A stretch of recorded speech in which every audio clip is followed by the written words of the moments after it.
জীবন সংগ্রামে জয়ী হতে হলে আমাদের কি করা উচিত? চলুন ছোট্ট একটা গল্পের মাধ্যমে আমরা সেটা জেনে নিই। বিশাল এক পাহাড়ের উপর এক ঈগল বাসা বানিয়েছিল।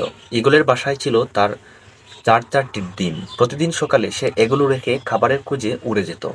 একদিন ঈগল যখন বাসার বাইরে ছিল তখন ভূমিকম্পে গোটা পাহাড় নড়ে উঠল। এতে ঈগলের একটি ডিম বাসা থেকে ছিটকে পড়ে গেল। গড়াতে গড়াতে সেই ডিম এসে পড়ল পাহাড়ের নিচে একটি মুরগির বাসার উঠোনে। মুরগি সেই ডিমটিকে নিজের বাসায় নিয়ে এলো, অন্যান্য ডিমের সাথে রাখলো এবং যত্ন করে তা দিতে শুরু করলো। একদিন সেই ডিম ফুটে ঈগলের একটি সুন্দর বাচ্চাও বের হলো। মুরগির বাচ্চাদের সাথে ঈগলের বাচ্চাটিও বড় হতে শুরু করলো, কিন্তু সে ভেতর থেকে সবসময় অন্য কিছু অনুভব করত। আকাশে একদিন ঈগলের একটা ঝাঁককে উড়ে বেড়াতে দেখে সে মুরগিকে বলল, ইস, যদি আমিও তাদের মতো উড়ে যেতে পারতাম। মুরগি হেসে উত্তর দিল, তুমি কিভাবে উড়বে? তুমি তো মুরগি, এবং মুরগি কখনো উড়ে না। ঈগল মাঝে মাঝেই তার সহোত্তরদের উড়ে বেড়াতে দেখত এবং স্বপ্ন দেখত সেও তাদের মতোই উড়ে বেড়াবে। কিন্তু প্রতিবার সে তার স্বপ্নের কথা জানালে মুরগি বলতো যে এটা একেবারেই অসম্ভব। পৃথিবীর কোনো মুরগি উড়তে পারে না।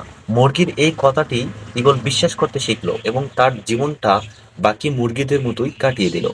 অনেকদিন এভাবে কাটানোর পরে একদিন সে মারা গেল। আসলে আমাদের জীবনটা এরকম। আমরা আমাদের স্বপ্নকে মনে করি যে কখনো এটা পূরণ করা সম্ভব না এবং সেটা আমরা পূরণও করতে পারি না। আমাদের স্বপ্নকে যদি আমরা মনে করি সেটা আমরা পূরণ করতে পারবো, তাহলেই আমাদের মনপ্রাণ এক করে আমরা কাজ করব এবং আমরা একদিন আমাদের স্বপ্নকে বাস্তবায়ন করতে পারবো।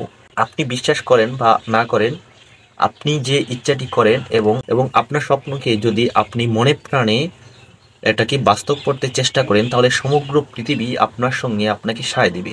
আপনি সেই ঈগলের কথাটাই চিন্তা করুন।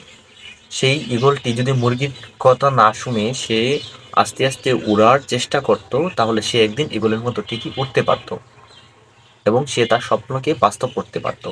তাই আপনি যদি ঈগলের মতো উড়ার স্বপ্ন দেখেন, তবে সেই স্বপ্নকে অনুসরণ করুন। মুরগিদের কথায় আপনি কখনো কান দেবেন না।